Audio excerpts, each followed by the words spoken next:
Shit porn, man. There we go. But the money makes me handsome. Walk around smelling like a come up in the answer for her problems, but I'm not him, I don't mind it though. You don't like me how you think you do, I like it though. I know I'm fine. And we are back, ladies and gentlemen. I want to welcome everybody to the Sports is My Love Language podcast. I'm your boy Dropping Dimes, aka the Hopeful Romantic, and I'm here with my crew as always, ready to give you another week of amazing content. Let me tell you something. I'm super excited about today's show because we're in that awkward period after football where, and you know, football is the gift that keeps on giving. So it kind of goes through the entire year, but we definitely want to concentrate on some other sports. And right now we have some of the biggest events of the year, especially March Madness. So, ladies and gentlemen, we're going to drop the link in our on our comment section and join our bracket. I think today's the last day, right, to fill it out. Try to fill it out. What do you call it? If you want, put in your favorites, your bracket busters, put in your all your Cinderellas, or like I like to call them, your Cinderfellas. Let us know what you got going on there. So here we go. Ladies and gentlemen, I got my crew with me, as always. I got the beautiful and intelligent and super dope Miss Vega. How you doing, Miss Vega? Hello. All right. I got my man El Schefter, the guy that gets the news before everybody else. My man Petey Pablo. Pablo, what's good? What's up, everyone? All right. I got El Colombiano, a.k.a. Javito. Javito, what's poppin', man? And then we got the artist himself, Major Money. Dre, what's going on, man? What's up, bro? What's up, everybody? Good, bro. And when we go to the rules and we need to go back to the videotape, who do we go to? Our man, Sean Smith, a.k.a. Mr. Official. Mr. Official, what's going on? How's everybody doing today? We're good, man. Hey, we're one short today. We have our man, a.k.a. Akil. He's on daddy duty, so he's going to be out, but, always with us in our thoughts and ready to move forward. All right, so our first topic of the day is pretty dope, man. As like I said earlier, I alluded to, we're in March Madness. It's probably the single best tournament in all of sports, I would say, right? Am I off on that? That has to be probably the biggest one of the single elimination tournament. Yeah, it's beautiful because you have small schools, you have big schools, you have the Power Fives, you have the Cinderellas, you have the schools that come out of nowhere and they knock off a power school. It's a beautiful thing. And in the past, we've seen some amazing stories. Steph Curry made his name. You know what I'm saying? A guy like Steph Curry made his name in the final in the what do you call it, in the brackets. So first things first, we're gonna go around. We're gonna talk about our favorites. We're gonna talk about our bracket busters. We're gonna talk about all these things. But like I said before, we're gonna be putting the link in our comment section. Please, by all means, join in the fun, man. Let us know what your thoughts are, who your favorites are, and what you got going on. Petey Pablo, lead us in, man. All right. So, man, I was looking at these brackets, and I haven't been watching that much college basketball this year. Just haven't been able to do the time. So when I was kind of kicking in my brackets, I was kind of looking at as much stats I could in each team. Luckily, the app that we're using for our group bracket, has some decent information. So I really, honestly, I just rolled with like strength of schedule, just kind of rolled with that, and kind of started making my predictions. But I had a couple bracket busters here, and this may be more of a homer type thing, or some the local the university in Jersey, Rutgers. So you know what? I said screw it. I'm taking them to upset Alabama. I'm probably dead wrong on that, but you know what? Screw it. They've beaten some good teams this year, but then and then they've lost to like teams that okay, maybe you should have been able to beat them, but I'm going with the fact that they have it in them to play in a big game. But overall, like I said, I kind of have.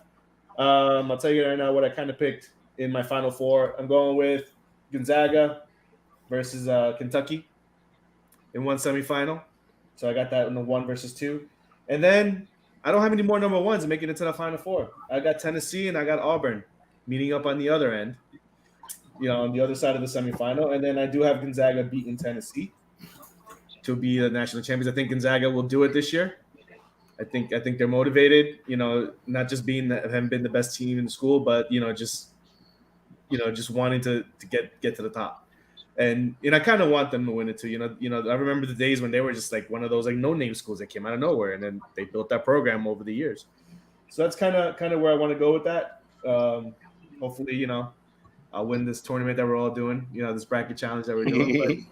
But overall, yeah, I'm gonna end up with the favorite, winning it. But I don't have any other number ones in that Final Four. I got them going down probably just right before that for the most part.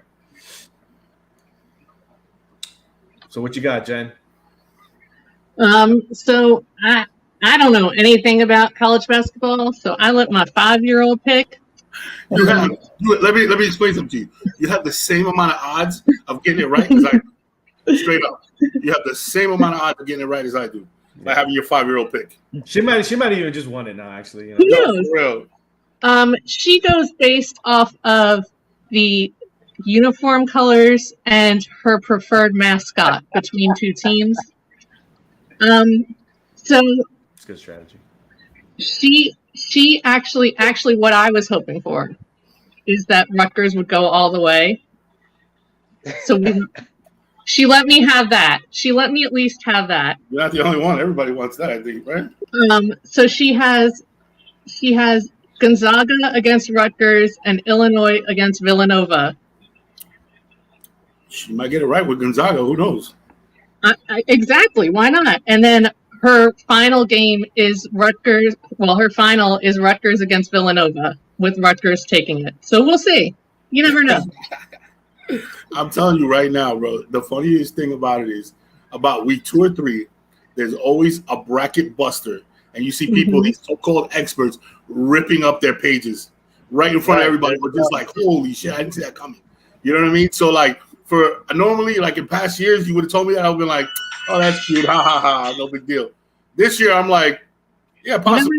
Because believe it or not, in my opinion, I'll get to my opinion later, but overall, I don't see any team that is maybe Arizona, but outside of that, that is head and shoulders above anybody else, man. So it's not anything out of the loop to have a 5-year-old pick this year, I promise you. Sean, what do you got? Not wrong at all.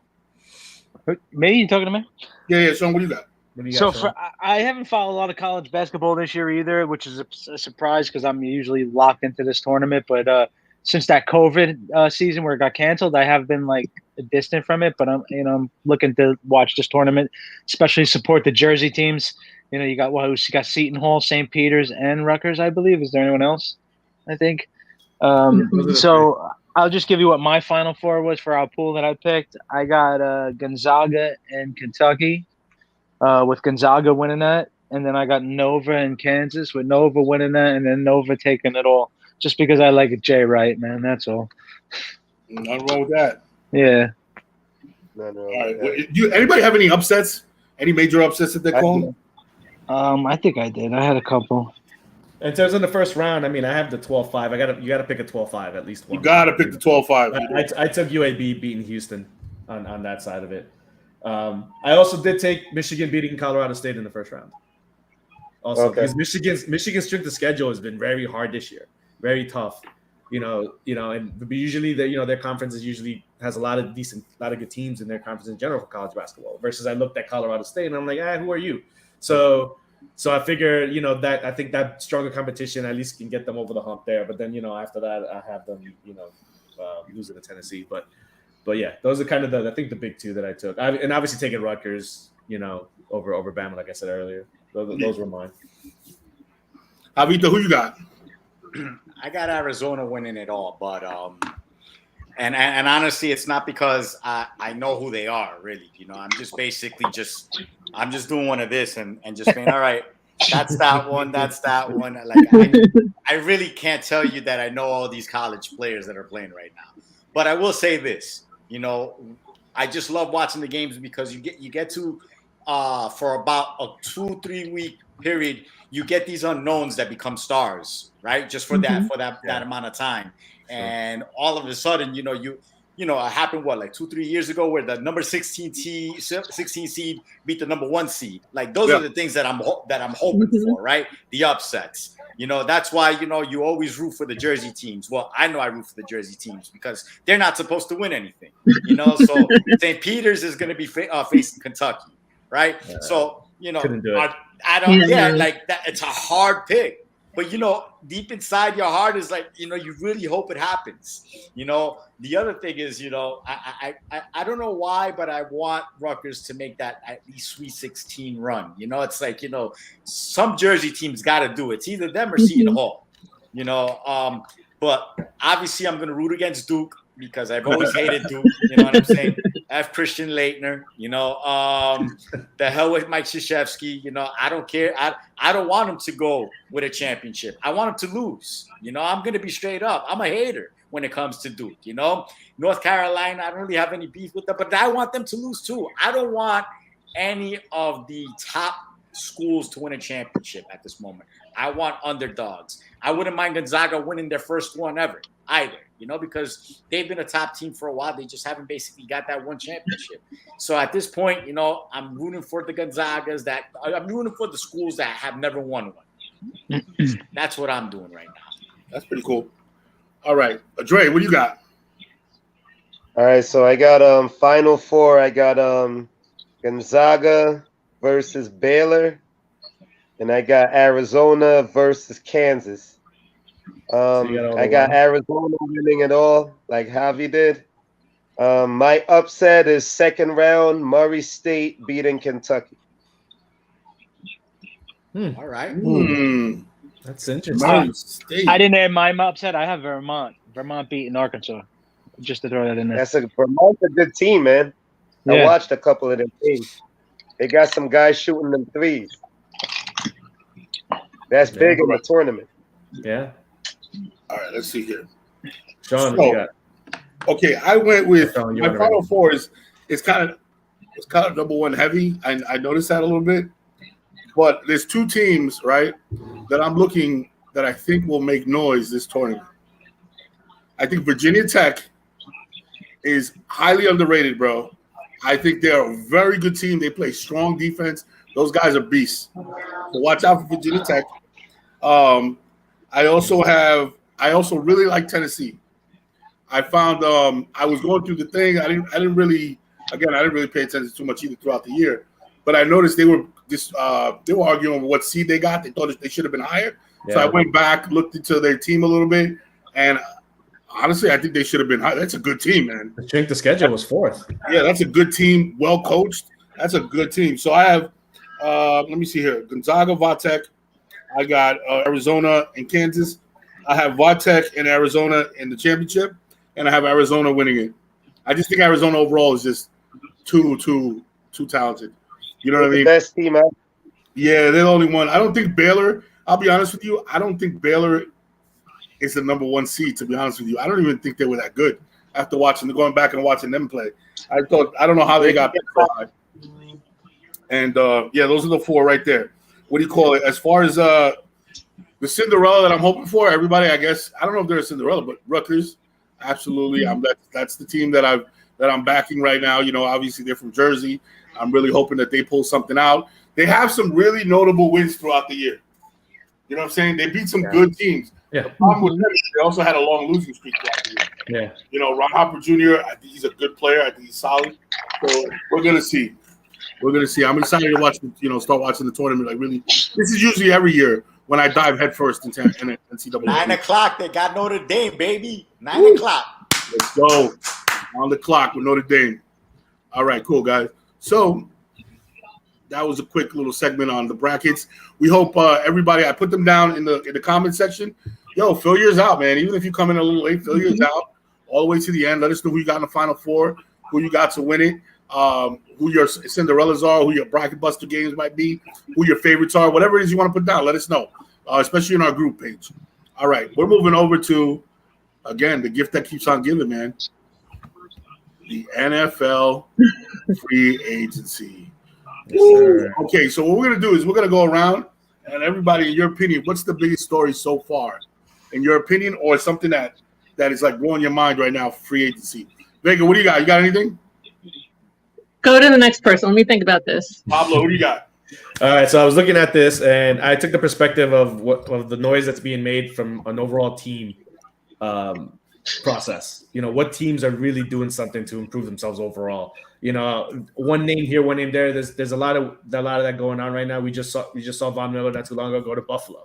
Everybody was thinking he was going to go back home to Denver or go to Dallas because he has a house down the street from where they play. And look, he goes to Buffalo. So Buffalo's being serious about winning. But I think the team that overall is making noise very, very intelligently is the Chargers. We all know what type of juggernaut division that's going to be now with Russell Wilson being the quarterback. And even Derek Carr played really, really well, but then with Mahomes also there and Herbert there, we knew that Charger offense was good, right? So what do? They end up re-signing Mike Williams, which is pretty good. But now they're picking up all these very solid and very good defensive players. They took Austin Johnson, they signed Austin Johnson, Sebastian Joseph. They traded for Khalil Mack. They signed J.C. Jackson from New England, a very good corner. They're solidifying that defense because they know what's coming. So I think they're really doing a good job of becoming a really, really, really solid, balanced team overall. They still need to find I think they need to improve the right side of the line because they cut Brian Bulaga the other day to save money.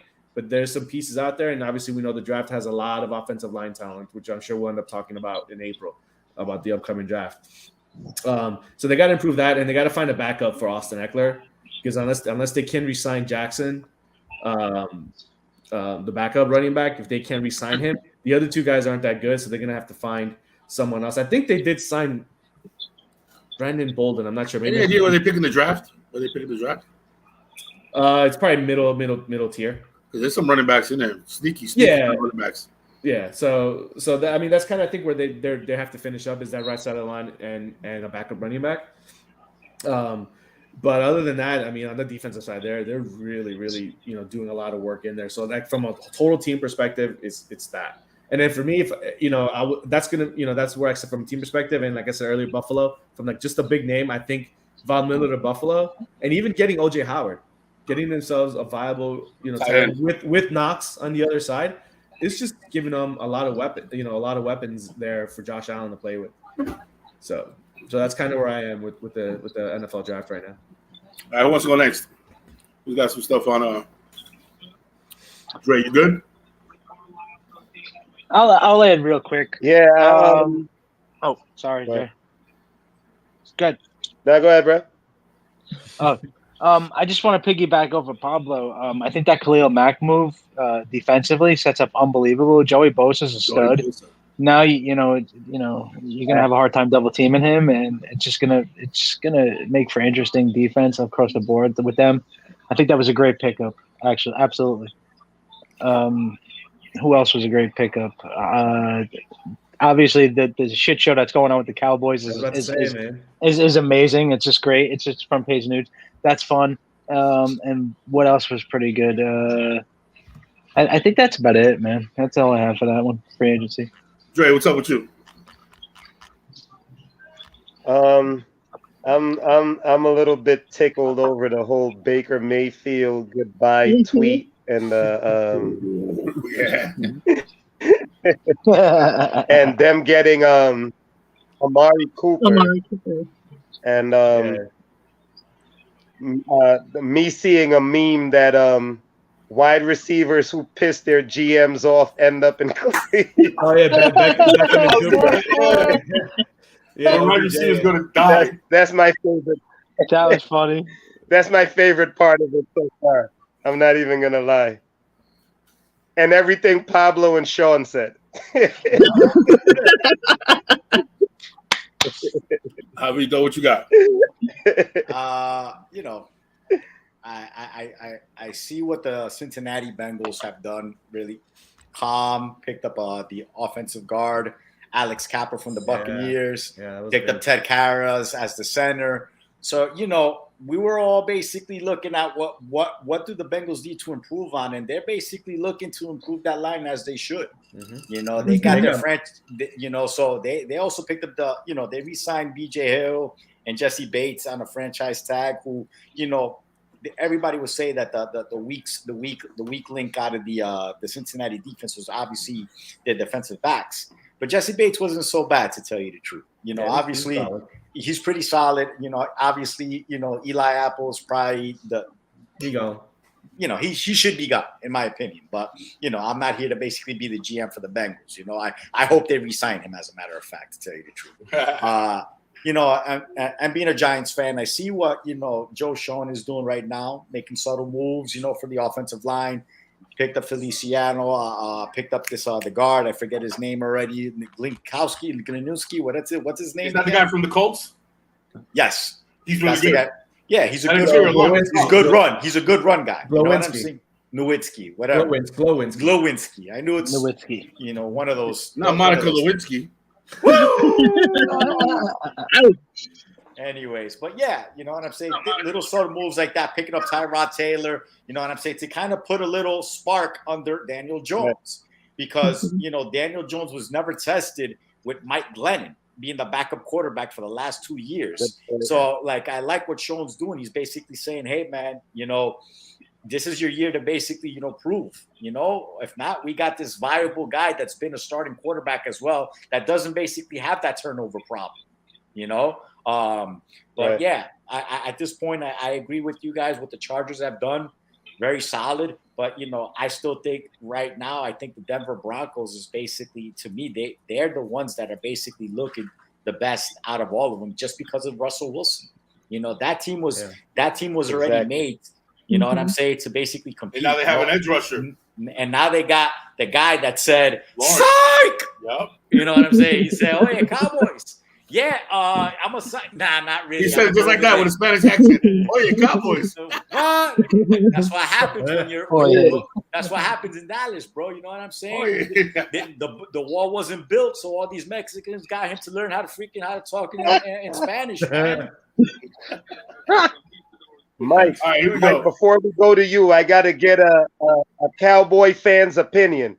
Sean, how you feel about Michael Gallup getting all that money? I don't know, man. I have mixed emotions. I'm a big Amari Cooper fan. I hate losing him. But I don't understand the move either. Yeah. Money. When you overpay your running back? Yeah, that's why. That's what it is. It's pretty much that's what it is.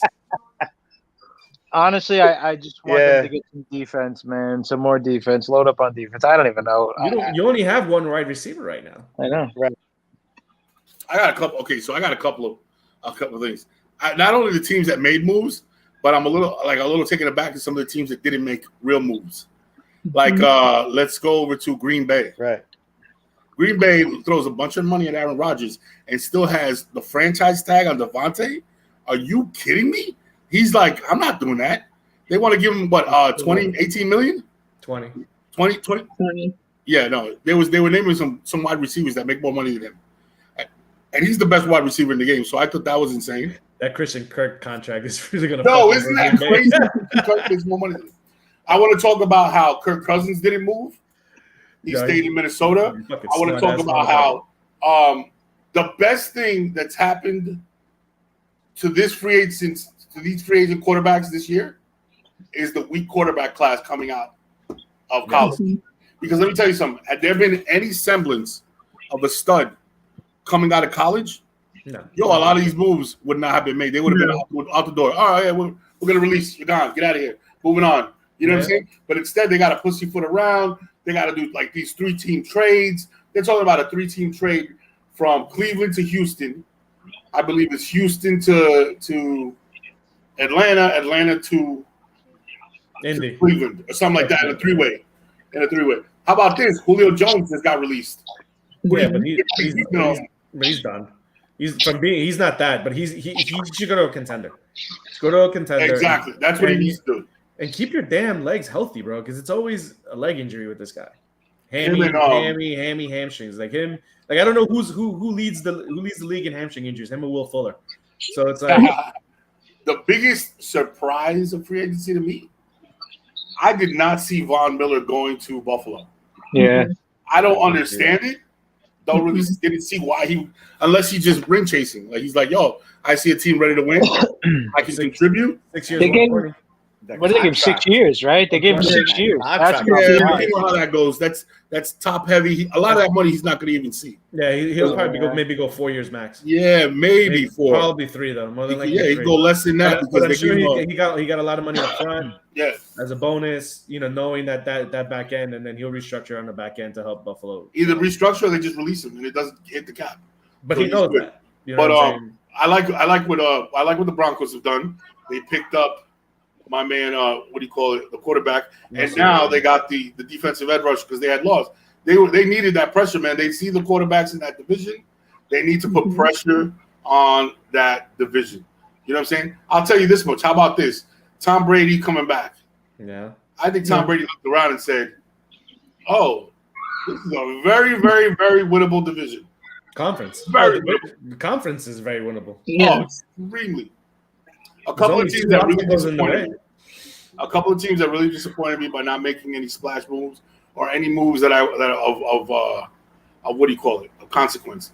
Washington. They Carson Wentz, bro. They signed Carson Wentz. Well, they traded for him. I mean, you know what's crazy about that? It still doesn't put them that far in that division. It doesn't put them that far out. There's a good chance they win the division. I was gonna say, you just show up on Sunday and you're in that division. Think about what needs to happen in that division. If he plays like he played last year, because he didn't play bad. He was 27 touchdowns, 7 interceptions, or something like that. His thing was timing. His thing was timing. It's and they didn't like him off the field. He wasn't a leader off the field. That's why he's gone, but more than likely.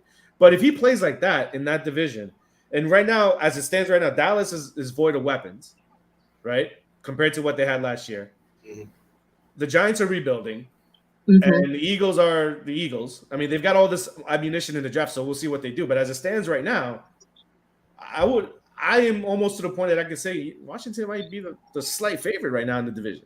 Because they're adding a quarterback, and if that defense actually plays to the talent that they have, unlike that hot mess that they were last year, well, you know what I'm saying? But the talent is there. I think the mentality wasn't there for that defense. It wasn't that, you know what I'm saying? I mean, yeah, Young got hurt, but that was later in the, you know what I'm saying? But still, they have a bunch of other pieces. They got an Alabama line up there on that defensive line. So I would put them right now a slight favorite as it stands right now. Now we'll see what happens after the draft and when free agency continues when the league year starts. But the other thing really quick that I can touch on is we know Brady came back and on that, and everyone's thinking, oh well, they're losing pieces. They are, but they're bringing in other pieces. They traded for Shaq Mason, a solid guard, because they lost their 2 guards. That's what they lost. Yeah. So they traded for Shaq Mason, so that's taken care of. They'll probably pick up another guard maybe in the draft or something, and they got Russell Gage. Russell Gage is not a number 1 receiver. He's never been, but he showed some flashes last year when he had to play. And Gronk is hitting and coming back. But if he ends up being the number 3 on that team, when Godwin comes back and when Mike Evans there, and then they brought back Perriman, and then they'll probably focus a lot more on Perriman, than they did last year because they were so deep at wide receiver. And you're right, Gronk is there, OJ Howard's gone, and then they still have Cameron Brate. So that's an easy, like you said, that's an easy division win that you said, but even bigger, it's the conference. There's only Aaron Rodgers and Matt Stafford in the way right now. Yeah. In NFC. After that, it's wide open. It's the new NBA Western Conference. And Brady's still Brady. He didn't fall off or anything. He's been an MVP candidate the last 2 years. Yeah, he's legit, man. Also, with the NFC East, an interesting fact. I don't think any team won back-to-back in years. So that's another stat that gives. Whose turn is it? I lost. Here's the thing about the Cowboys, right? Here's the thing about the Cowboys. I think the Cowboys let Amari Cooper go because apparently him and Dak Prescott weren't getting along. They had a problem. But I also think that they're banking on the development of CeeDee Lamb. I think they really are. I don't think that I don't know what they see. I like CeeDee Lamb. I think he has a lot of potential if he plays anything resembling to what he played in college. But apparently they see some development in him and they think that it's okay for what to walk out the door. You know what I mean? They let Cedric Wilson go. I mean, not that he was a star, but I mean he was a good number 3. Could have been a decent number 2, but I guess we'll see what happens in free agency and in the draft. Every year is wide receiver draft. So yeah. I think that no different this year. No different this year. Where do you guys do we want to talk about Watson real quick or what? Of course. Ooh. listen, all along, this is my take on the thing. All along, I was saying this. For certain NFL teams to express the level of interest that they expressed, said to me, there's something here, man. There's something here as far as this guy's criminal innocence, as far as what he's gonna be charged with, because these huge companies had feet on the ground in Houston, had feet in the ground in the Carolinas, at Clemson, doing their due diligence to see. Now, there was teams out there that what they didn't want to deal with was the aesthetics of the situation. But there was other teams that said, F the aesthetics, let's go with the facts. And a lot of the teams with the facts were like, we're willing to take a gamble. Including in those teams are Carolina, who was in from day one. Carolina never wavered. They've been in since day one on him, saying we've done our due diligence, we've done our work, we put our people in. And I would like for him to go there. First of all, he played college ball there, so he's revered in the Carolinas as a hero, beating Alabama. What do you call it? I also think that him and Christian McCaffrey would make a dynamic duo, bro. That'd be a beast. They still need wide receivers. They have a decent defense, but definitely if they solidify the quarterback, that's a winnable division. It's a winnable division. I mean, they got there, but after that, they could be a wild card team. Who knows? No, they have the most talent of the teams that are interested. Yeah, they have the most talent and wide receiver and running back. Then you have Atlanta. Atlanta is another team that's been in quietly from the very beginning. He was a ball boy there. Yeah, when he was a kid. I just heard that today. He was a ball boy there when he was a kid. So they have like a family history there. Oh, you always came to camp. Come on, and they've been smoothing him all along. Not to mention one of his heroes is Michael Vick. And he loves that style of play that Atlanta. He grew up watching that, so there's a shot at that. I don't know why, other than the fact that they are loaded with talent. They're loaded with talent, but if I was in, I would not go to Cleveland. I wouldn't go there. I go play in the cold outside. For what? For what? And as it is, you have disgruntled players over there already. Baker Mayfield's going to split the locker room on his way out the door. I don't know. I don't know if he's. I don't think he's going to split the locker room. I think there's some people that are big on him, man. There's some teammates in that locker room that are big on Baker Mayfield. Because at the end of the day, I don't think he's a bad leader. I think he just doesn't have the superstar tools to get the job. Yeah, but I don't think that locker room is divided on like him and not like him. I think because I think everyone on that team knows he played hard for them, hurt or not. Good or not, talent. Obviously, the talent is limited and other things are limited, but he played. Yeah, but that's the thing, right? There's players in that locker room that say, okay, so the whole thing about let's root for the guy that works really hard, that's high school bullshit, right? That doesn't operate in the NFL. It doesn't operate in professional sports. In professional sports, you can have a douchebag that you feel is a good leader and says, yo, you're going to give us the best chance to win, which equates to more money in my pocket. I'm in with you. So there's a section of that locker room that thinks exactly like that. I don't care what Baker Mayfield, how hard he played. I don't care who he was. If he's not going to give the most money in my pocket, I don't care. So that's what I'm saying. Like when I mean a lot of there's part of that locker room that rides like we're talking about, where he worked hard, he was a teammate, he was this, that. And then there's a half that said, this guy didn't throw me the ball. He couldn't get me the ball in clutch. He couldn't do it. Look at Jarvis Landry. Jarvis Landry is probably one of the best teammates anybody's ever had. This kid is a leader. You saw him on Hard Knocks. You know what I'm saying? I've actually met the kid in person. I took him shooting here in Miami. I took him to Pembroke Gun Range with him and a couple other people. We went out there. Good kid. And you look at him and he's disgruntled in Cincinnati. I mean in Cleveland. And like you said, that's where wide receivers go to die. I want to see what the over-under is on Amari Cooper when he flips on Baker Mayfield, if that's his quarterback. I want to see. I want to say 4 games. 4 games in, when he can't get him the ball downfield, it's a wrap for him. But I think he's going to call him the White Dak Prescott. The White Dak Prescott. Exactly.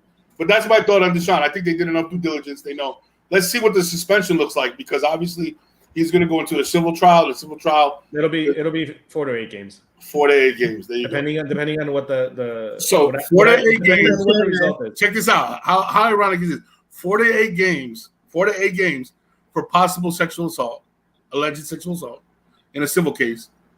But the guy who gambles $1,500 gets a year. It's bullshit. That's backwards, bro. Sorry. backwards. I have a view on because I look at it. I understand the league's perspective. Not necessarily I agree with it, but I understand the logic behind that.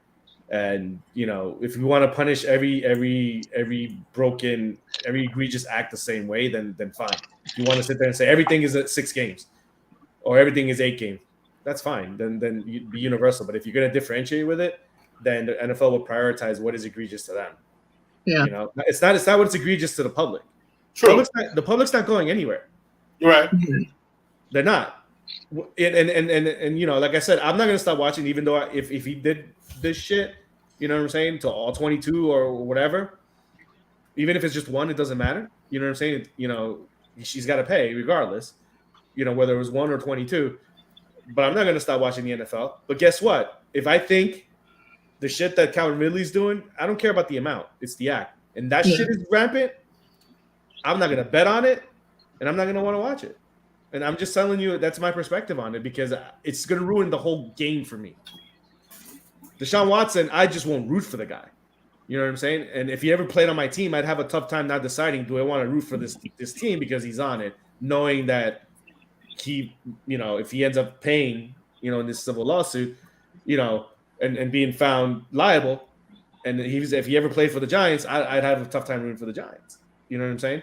If I know that there's an inkling that he did do this, so, but that's just one guy versus the entire sport being compromised. I get what you're saying. That makes sense. Now that I'm thinking about it, you're right. One affects the sport as a whole. Right. One is a personal opinion, like whether you're going to go with him or not. And that's the way they look at it. Is all I'm saying. Is that's the way they are looking at it because they're thinking about people like me that that are this like that care more about the totality of the game more so than an individual player doing something horrific or idiotic to themselves or to someone else or whatever. You know what I'm saying? As long as that is at an individual level. That's kind of how they look at it. Protect the shield, right? That's the number one motto. Protect the shield. Yeah, you're right. That's their number one motto, and that's why that is the worst punishable offense they have. All right, who's next? Right or wrong? Javito, what you got on there? I mean, I wanted Deshaun Watson on my team, man. As a talent, right? But he's not going to be a Giant, so I don't really care.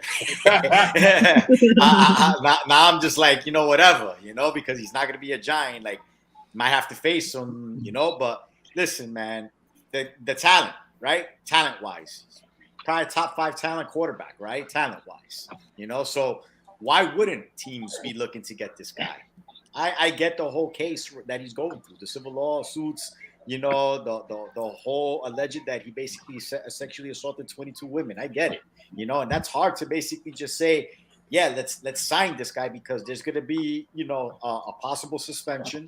And then on top of that, the media hoopla, the possible constant asking of the questions, for a while, but, why going to Cleveland doesn't make sense. Just because of the weather, just because the franchise has not shown that it could be a perennial winner.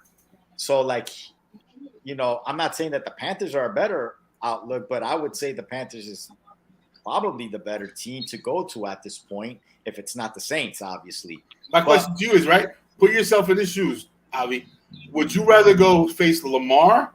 What do you call it? My man over there in Cincinnati? And who's the other squad? Pittsburgh with Trubisky. Pittsburgh? Trubisky. Or would you rather go to, what do you call it? Or would you rather play in the South? No, I'd rather go to the South. I'd rather go to the South. Yeah, and just face Brady right now. That's the only thing you have to worry about twice a year.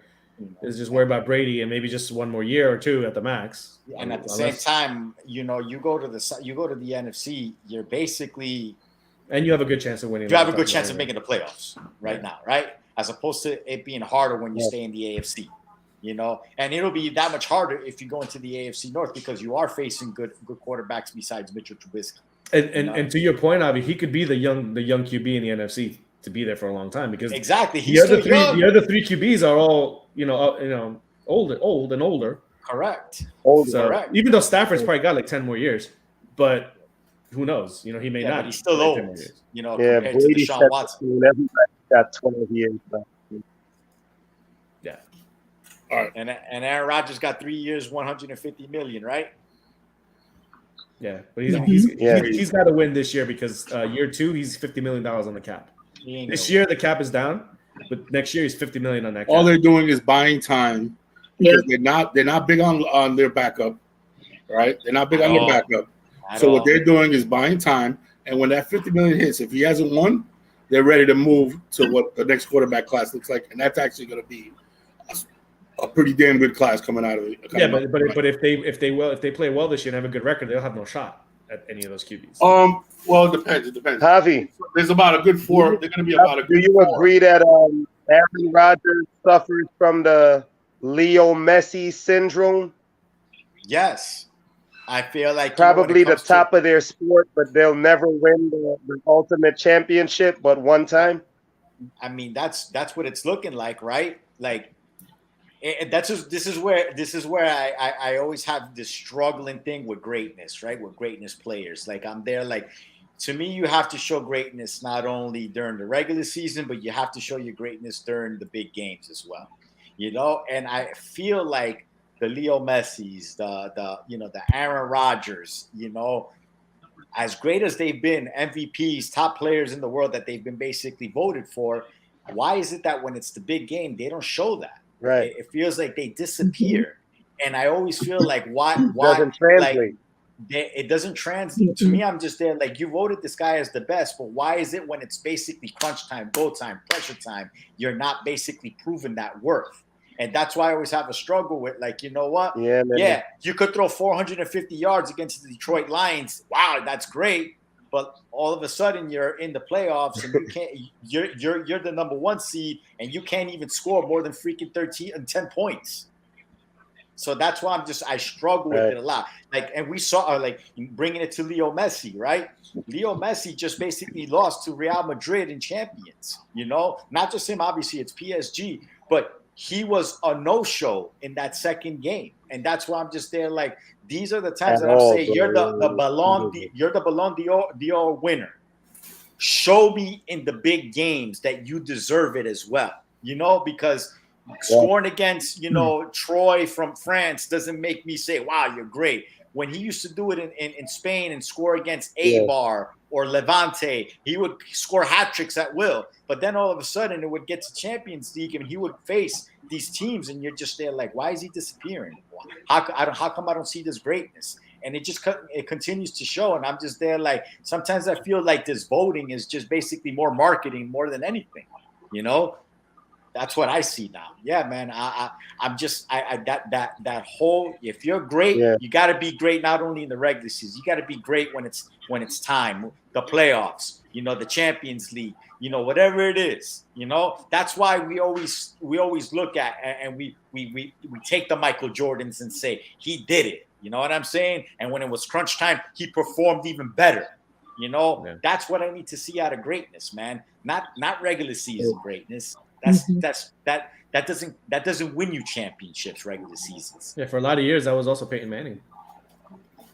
That was Peyton Manning, and it got to the point that we even said when it comes to playoffs, I'd rather have the younger brother because the younger brother played better in the whole season than he did in the playoffs. At least his excuse is that he was going up against the GOAT at all time, most of those times. So I mean, you could at least say the best ever was in my goddamn way almost every year. Which is absolutely right. No, and nobody's taking that away from him. And Peyton did get to the Super Bowl 3 times, though. Yeah. So it's not like he didn't get there, and that's why Peyton. Rodgers should have at least gotten there at least a couple more times. Right? That's what I'm saying, man. Yeah. He keeps on losing in the NFC Championship game, and last year he didn't even get to the NFC Championship game. Yeah. Yeah. He's 1-4, bro, in the NFC Championship game. Who are you losing to? You know what I'm saying? Who are you losing to? Yeah. All right, guys, we're moving on. Next topic. Guess who's back? Back again. Baseball is back. What are your thoughts, Jen? What do you got for baseball this year? Now, of course, I'm going to focus on my favorite team, the Yankees. And sorry. I know, Javi. I know. That was Pablo. That was me. Oh, sorry. No, Javi's over there giggling. So. Oh yeah, I know. I know. Go ahead. it's very easy to blame Cashman for everything going on, but we have to remember that the go-ahead for how much money can be spent comes from Hal Steinbrenner, and he is not his father. He is not willing to spend money. He does not make. He actually has given interviews saying, "I am not my father. I'd rather go year to year to year with a player and watch them progress. I will not just cut someone in the middle of the season like my father did." He said, "I don't make spur of the moment decisions." He just doesn't do it. And you have to remember, they only have 8 guys right now that aren't in some level of arbitration. So they're not going to spend big bucks on someone right off the bat. He doesn't like to even go near the salary cap. He'd rather be under. He actually fought for lowering the CBT this year. So I think a big part of their problem is the orders coming from the very top. And when it's a family that's worth $4 billion, you kind of just keep your mouth shut and you do what you're told. Do I wish they had gone after Freeman a little more aggressively? Yes. But I can tell you, living down here in Atlanta, he was going to go. He's going to California. He's wanted to go to California since the beginning. So Dodgers, maybe? Dodgers? Yeah, they're in the Dodgers. Yeah, that's who he's going to end up with. There's from his last hit, it was known he wasn't going to come back, and it was known that he wanted to go home. All right, I guess. I don't know. Pops, what are your thoughts on baseball coming back? Well, just in general, I mean, I'm actually surprised they were able to get something done, in fast. a time. Well, it seems like it happened really fast, man. Yeah, it seems like they were like, stalled on a bunch of stuff, and then I think when they got over maybe 1 or 2 particular issues, then the rest just kind of fell into place. I think the international draft was one of the topics in contention. Obviously, the CBT was the biggest one, obviously, but I mean, the amount of money they were far apart in terms of year over year, like 10 million. Like, geez, you can't get over that. So I think it was just more than just that. That was the biggie, right? Because some wanted to spend up, some down. I think even within ownership, you just said they had to get themselves aligned. Obviously, you knew the players wanted them to spend more, so you knew where they stood. So, but then there were other topics in there, but for me, I'm just kind of focusing on my perennially frustrating team, the Mets. In a lot of ways, I'm happy with what they've done in offseason, especially on the pitching side. How could you not be?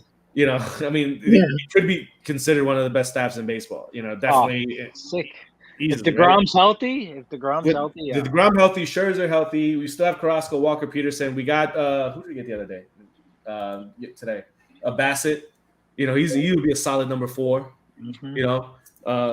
Starter. I like the bats that we have. They're decent. Obviously, I wasn't happy hearing Pete Alonso was rolling over in his car 3 times the other day. Yeah, that's scary. Yeah. Thank God he's all right. I just hope nothing pops up. Lingering. I still want to wait on that. You know what I'm saying? Yeah. And they're gonna have the highest freaking payroll. They already have the highest payroll in baseball, and they're projected to spend over $290 million this year. That's gonna be their payroll. I don't want to hear any excuses now about that's spending money. I was just about to say that. Okay, Cohen is here. He's spending the money. Have you ever tracked a Met fan's fandom? It goes like this: April, woo! My husband. October. Because especially lately, they've been starting off hot.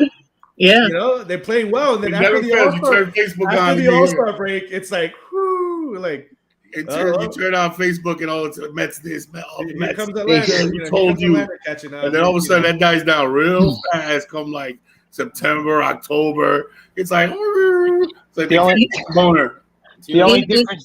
only difference between them and the Titanic is the Titanic had a bend. The Titanic, they would have sink. All right, in my house, though, don't even bring the Mets up, because if you say, "Hey, they're doing good," my husband's like, I don't want to hear that either. For what? It's jinxing them. Yeah. No, what do you got? What do you got on baseball? The Mets got Max. Yep. Sean, what do you got? What do I got? Okay, so first thing of all, my miracle happened. The Yankees got rid of Gary Sanchez. Me being a catcher, an ex-catcher, and an umpire who sits behind a catcher every single game, it is disturbing to watch that guy behind the plate. He is not a catcher. I don't know where he fits, but thank God he's not my catcher for my favorite team anymore. That alone will improve their pitching staff by leaps and bounds. I'm telling you right now. I'm excited. They went a little defensively. I know a lot of people, they got rid of Gio Urshela, who's a fan favorite, but, Donaldson's a player. I think he's a little bit slightly better defensively, if you ask me. There's still some more pieces of the puzzle to see what, falls into place. We'll see how that goes within the next couple of weeks. This vaccination thing is interesting. We'll see how that plays out.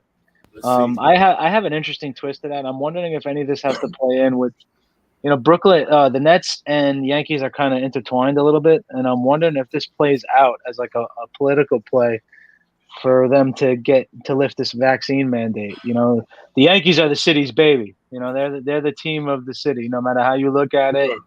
And now they get involved. You think Aaron Judge isn't playing on opening day at Yankee Stadium? Come on now. But if that mayor thinks it's about the city, because that's a citywide mandate. It's not a sports league mandate. It's a state. Yeah. It's a state mandate. I thought it was a citywide mandate. It was not city. It's not state. I don't think. Regardless, it wasn't put in place. It wasn't put in place to f over the sports leagues. They weren't thinking about Kyrie Irving and these guys. They didn't care. They just said they wanted whatever, quote unquote, what's best for everyone, right? So, so I don't think honestly Adams cares. I just don't see it from what I've seen of that guy. Right. That guy doesn't look like he has any fucks to give about anything except what he wants. So I just don't see it. I don't know what kind of influence Hal Steinbrenner is going to have. I don't know. We'll see. We'll see. If it was George, that might be a different story because just the way George was, of the type of person he was as a probably negotiator and things like that. But I don't know Hal Steinbrenner. I don't think Hal Steinbrenner probably gives a shit either. Unless it's going to cost him money. But he's probably a Met fan anyway. Anybody else want to chime in on baseball? Yeah, man, I'll say a little something. Here we go. This is gonna be fun. The hell with Brian Cashman. I've been saying it for years. All right, but anyways, I'm glad he got rid of Gary Sanchez. I mean, I've been asking for Gary Sanchez to get rid of like 3 years ago, right? So that one was supposed to happen 3 years ago, and that's why I'm saying Cashman needs to go. Yeah. You know what I'm saying? Like, he did not really improve the team per se, by getting rid of Gary Sanchez. Defensively, yes. But you're going to tell me that the team got better because of Josh Donaldson and might play 5 games throughout the whole year? Because he's constantly hurt. Costs way more money than all the other guys we had that he traded away. Gio Urshela was actually a pretty good defensive third baseman. And on top of that, the boy hit when it came to postseason. I don't see Josh Donaldson basically doing that in the postseason. So that's why I'm just there. Like, so you took on a heftier contract, right? Back to basically what Jed was saying is they're like, yeah, Hal's basically looking at the expenses, but I didn't see that really like clicking in because Josh Donaldson's contract is bigger than everybody's contract that he just traded away. Yeah, but he's got better numbers than Sanchez. Who does? Josh Donaldson. He had a 247 average last year. Okay, but he's not even replacing him. He's replacing Gio. Yeah, Ursula. Gio. Yeah, but he's still going to look overall at performance, not just. But he doesn't play. Who's replacing who? When has he played a full season? This is what I'm saying. You're paying a guy that might not even play the whole season. On top of that, I'm not too sure, but I think we have one of the highest paid contracts in Mike Stanton still, right? Giancarlo Stanton, right? Like, I just don't get the whole, like, I don't want to spend money. You know what I'm saying? I think he does. Obviously, he gave basically Garrett Cole big money. Garrett Cole's the highest paid, yeah. Yeah, and then Giancarlo Stanton right after that. But now you got Josh Donaldson, who might be just right there in the third slot right now. Yeah, he is, I think. So I'm not getting the whole, I don't want to waste money, but here we are wasting money on guys that don't really actually stay on the field. But anyways, that's Cashman needs to go already, in my opinion. I just don't see him basically doing anything for the Yankees the last few years. You know, I've always said, like, hey, you got to pick up pitching, pick up Garrett Cole, and all of a sudden we're supposed to say, oh, that's it. No, man. Look at what these other teams do.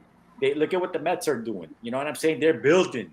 You know, I'm just not a Cashman fan. I haven't been a Cashman fan for like a few years anymore. But anyways, let's talk about the rest of the of Major League Baseball. The hell with the rest of Major League Baseball. That's what I got to say. All right, ladies and gentlemen, we're moving on. We're gonna go over to. We posed the question the other day.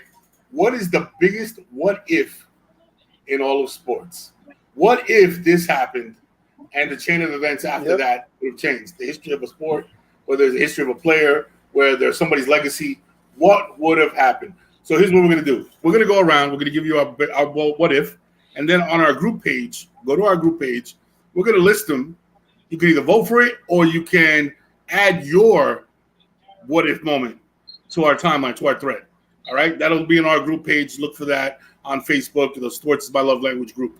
All right. So first and foremost, Jen, what is your biggest what if moment in sports? Well, since Tom Brady was drafted at 199, what if he was never drafted in the first place? Ooh, yeah. Aaron Rodgers. Do you think Peyton Manning would have won 5 Super Bowls? Who would have been in his place? Like, who would have been the, not necessarily the GOAT, but who would have had the... Peyton Manning would have benefited the most. It would have been Peyton Manning. Peyton Manning would have benefited the most, probably. I believe so. I believe those playoff losses faced Brady, however many, I don't even know how many they were. He would have won more of those. I'm not saying he would have won all of those because obviously more than likely wouldn't have been the Patriots facing. It would have been another team, but you know, he seemed to be able to beat almost everybody else except him in the playoffs. So, I mean, I think it would have been Peyton Manning for sure in the AFC. NFC, I think, is irrelevant because at the end of the day, it's about facing Brady in the Super Bowl. Right. Maybe some of those NFC teams that he beat would have won. Maybe Atlanta would have actually won their Super Bowl. You know what I'm saying? Maybe, you know, Seattle would have, you know, won that Super Bowl. But I think it would have been Peyton. Okay, Pablo, what's yours? Mine is, what if the Chargers had re-signed Drew Brees and never drafted Phillip Rivers? And the reason I brought that one up is because that would have directly impacted the Giants drafting Eli Manning. Because I don't think that trade would have happened. At that time, right, obviously the Chargers were first, Oakland second, Arizona third, and the Giants fourth. If the Chargers would have had that top pick, they would have, and they had Breeze, they would have picked up another position, another top position at that time. You know, maybe they take Larry Fitzgerald, who went third, or something like that. Maybe they trade out and trade down and get some picks or something like that.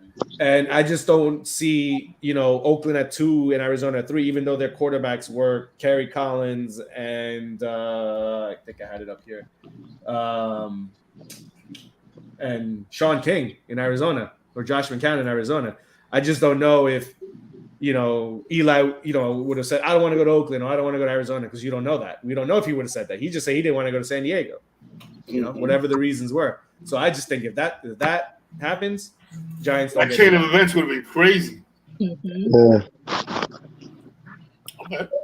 So I'm going to go because Jen, I went, instead of going where you went with it, I went with, what if Mo Lewis had it knocked him out of the game? Had it knocked out, what's his name? Drew Bledsoe out of the game. So we were kind of on the same wavelength. Mm-hmm. So I wanted to put that out there. Okay, who's next? Who's up? You said that was my A2, but I had an A, B, and C, so I'm ready. All right. Sean, what was your what if moment? I got two interesting ones. What if Babe Ruth never stopped pitching? Oh, you would have been a monster, right? My man had a 2.2 something ERA career, 94 plus wins, and that's early on, and then he switched over to being an outfielder. Imagine that he continued. And my second one, What if Jordan never retired the first time? Yeah. How many consecutive championships in a row would the probably Bulls would have ended up dead on the side of a road? Would they have had like a Celtics run, like 10 straight in a row? Like, you know what I'm saying? Like as a Bulls fan, 10 straight? I've thought about that many times as a Bulls fan. That's my two. He would have been found dead on the side of the road because of all the people he owed money to. Spoken like a Knicks fan. That's what happened. What if Babe Ruth never went to the Yankees? That's another one. Yeah. That's another. Yo, insane. The course of history in baseball. It would have been totally different. Would have changed forever. We would have been in the droughts of 2000s. All right. What is your biggest what if moment? I got a few. What if Shaq never decided to go to the Lakers? Do you think? Ooh. You know, I think Orlando would have won championships. Yeah, I think Orlando would have won championships. You know, what if the Hornets never traded away Kobe Bryant on draft day? Oh, that's a good one. You know, I honestly don't think this is hard because hindsight is hard on this one because knowing how Kobe was. But I think part of what Kobe, not all, but a part of what drove Kobe, I think, was Jerry West. And then the friction with Shaq that motivated him to want to be more. With I don't think that would have ended up happening in Charlotte. Would he have been successful? Oh, hell yeah. Because at the end of the day, he was still Kobe. Yeah. He wanted to win, but I think he kind of like there's a difference though. There's a difference being in Charlotte and being in Los Angeles. It's like Goku in Dragon Ball Z. Like he went to the next level, the next mode. Yeah, you know. Yeah, and he would have gotten so far up, so successful. But I think some of those trials and tribulations he dealt with elevated him more from his desire and his his Jordan-esque desire to win. So I think that would be what I think. Here's one that basically. What if Tiger had learned to drive? That's my bad. That's good. That's nice. Good one, Bob. That was awesome. What if Chris Webber never called the timeout? They still would have lost. They still would have lost. They would have still made a shot. They still lose. But here, going back to basically the whole GOAT conversation, right? We always say Tom Brady's the GOAT, right? And it's kind of weird because the reason he got his chance is because Drew Brees got knocked out, right? So now I'm gonna go back to possibly the GOAT prior to him. What if Leonard Marshall doesn't destroy Joe Montana in the playoffs? You know what I'm saying? Because we would never ever know how many more he might have won after that. Because Steve Young became Steve Young, like what? Not Tom Brady, like. But Steve Young became he got a shot because he got shot. Team, yeah. You know what I'm saying? So like that's just kind of crazy that because of that hit, Joe Montana's career pretty much not that it just basically went out, but he got traded away because they saw what Steve Young was capable of. It was coming too. You know what I'm saying? But he went to Kansas City and he got them to the AFC. He balled out. He balled out. So that's the whole what if didn't happen, and also what if John Starks doesn't shoot 2 for 14 in Game 7 for the Knicks? They still lose. What if they call a foul? No. What if they call a foul on Smith? What do you call it? When he was big trying to make layups? That was not a foul, bro. That was great defense by the Bulls, and ever since that play, that's a flagrant 2 in today's NBA. What if A-Rod got traded to the Red Sox? Ooh, that almost would have been good. Ooh, that would have been sweet. I didn't like A-Rod. I was hard to root for A-Rod as a Yankee fan, man. It was. I'm not a big A-Rod fan, man. Like I always he had that one solid postseason for us, but it was hard to root for him. It was just hard. Right. Yeah, he's not a likable guy on the field. Yeah. He's just not likable, period. Yeah. So Dre, what do you got? Mine is just a shout out to the what if guys, man, the guys that got hurt. I got 3 guys. My guys are, what if Brandon Roy didn't get injured? Knees, right? It was knees, right? Yeah, his knees, and then he had some stress fracture problems in his foot. Yo, your dad is the best, bro. The second one is what if Grant Hill didn't get hurt? Yeah. And my third one is what if Derrick Rose didn't get hurt, bro? Oh, Derrick would have been a monster. Yeah, I thought about that too as a Bulls fan. Yeah, so that's my three, man. Shout out to those guys. Never really got to experience what they would have if they didn't get. Lots of guys that could go on. I'm kind of going along the same lines as you. Yeah. The what ifs, like I was talking about, like what if Bo Jackson would have gotten hurt? Right. You know what I'm saying? I was thinking about what if Derek Thomas hadn't died. He was a monster. And he was on a 20. Yeah, like how many sacks that 1 year? He was a 17. He was averaging like he was a killer. What do you call it? Sean Taylor. Jerome Brown. Yeah, all these players that passed away, that kind of thing, right? But then I was like, what if Mike Tyson wouldn't have gotten knocked out by Buster Douglas? Yeah, right. What if? Better yet, the better what if is, what if Customato wouldn't have died? Right. What if he had another 5-10 years with Customato? I think we would have looked at the best heavyweight to ever walk the earth. Yeah, if he would have still been alive. That's what I think. That's the level of potential that Mike had before Customato died. Right. Before Customato died, the warrior mentality, the thought process, the hard work, the dedication that was involved, the actual control over his life and in his hands was crazy. So my thing is this: if Customato was still alive, what if? Would he have lasted? Would he have been the greatest champion ever walked the earth? I do. I believe that. I actually believe that. And this is somebody that believes that Mike Tyson as a boxer was overrated because of who he fought and what his later part of his career looked like. But I honestly feel that if Customato would have been alive, he would have been the greatest boxer to ever walk the earth, ever, because he was a scientist in the ring and when he was alive.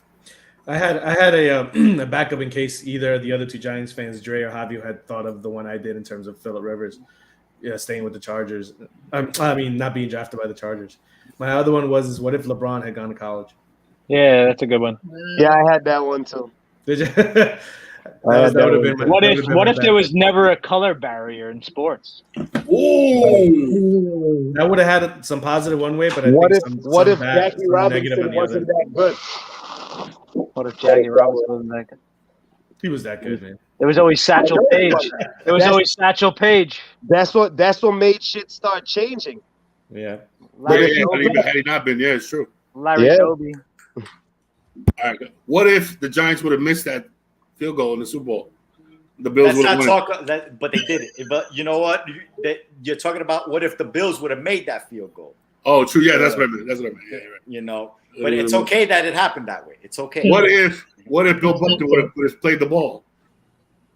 Ooh. We forget that wasn't Game 7. That was Game 6. Yeah, it was Game 6. So I mean, what if Bartman had not, caught that ball? Interfered with the ball. There's still another game. Yeah.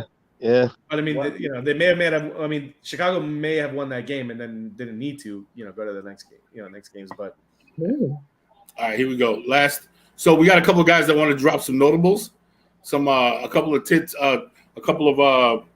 tidbits about what's going on right now in sports.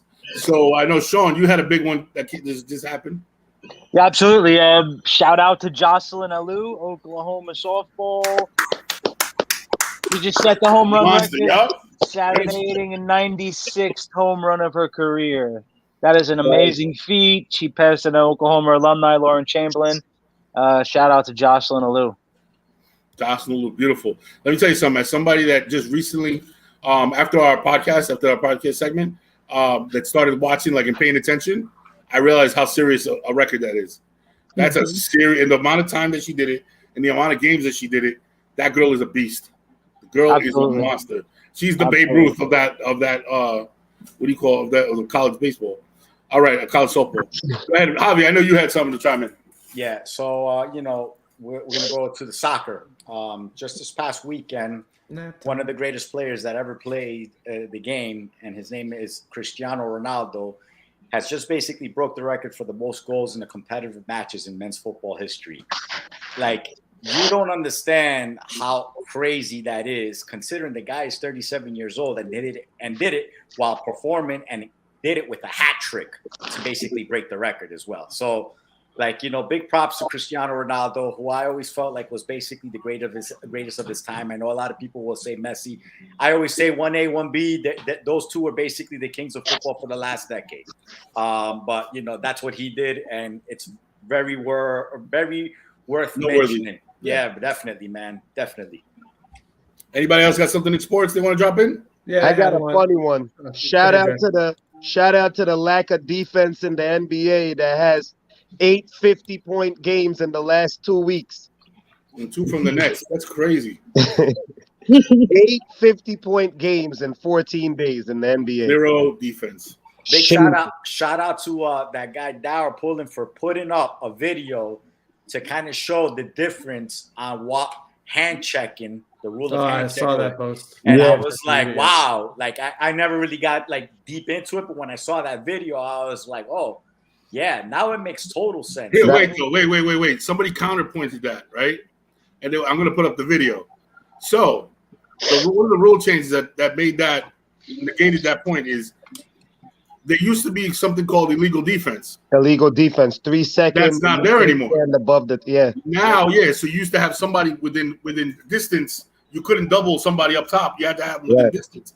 Now they got rid of that. Now you could actually double team people up top to defend the 3. You know what I mean? So it's a give and take. It's not all. It wasn't all just. I'm not saying they play better defense. Good point, Mike. Good point. It was a rule change.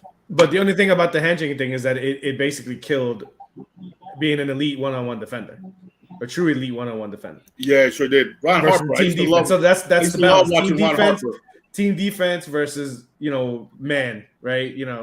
One-on-one man type of defense. Right. So NHL. Alexander Ovechkin passed Jaromir Jagr, and he is now 3rd for most career goals at 767. 760. So number 1 is Gretzky, number 2 is Howe, 3 is Ovechkin. Is Ovechkin now, and Jagger's 4th. All right, let's go. Anybody else? One last one. Who got it? Yeah, the one I had is it'll be interesting to see how this goes in a couple of weeks. The NFL competition committee is going to vote on some OT NFL. I don't think they should change it, man. I think we were talking. Yeah, I'm okay generally the way it is now, but the Tennessee one intrigues me a little bit, simply because they're just saying that if the team that has the opening possession scores a touchdown and they get a 2-pointer conversion, they win the game.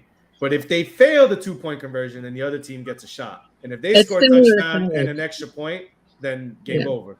So you still, if that first team drives it and it's kind of the same the way it is, but they got to get a 2-point conversion. If not, the other team gets a shot. They still got to juggle down the field and score and kick an extra point. So it intrigues me, to see. Obviously the Eagles and the Colts are just saying give both teams a chance.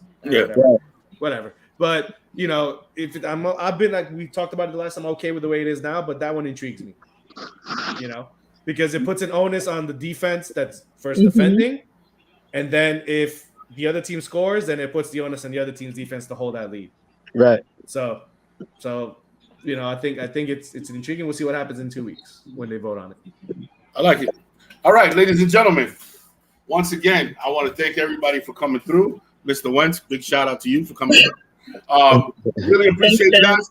Yo, look, this is another great episode. Good topics. Come see us, man. Hang out with us every Wednesday night, 8:00. We sit here, we talk sports, we go down the beaten path, we avoid the topics that are getting talked about left and right, and we kind of take a deeper dive into some of the topics that maybe the bigger companies have an interest in not really addressing. And we're going to give you our opinion. Come join our living room. That's what this is. It's just a group of friends talking, hanging out, giving their opinion on sports. Once again, this is the Sports is Our Love Language podcast. We hope it's your love language too. If we're speaking your language, comment, definitely share, let your friends know, and join us. And watch, big things are coming very soon. We're really excited about the coming episodes. This is season 2. Guys, see you next week. And we're out of here.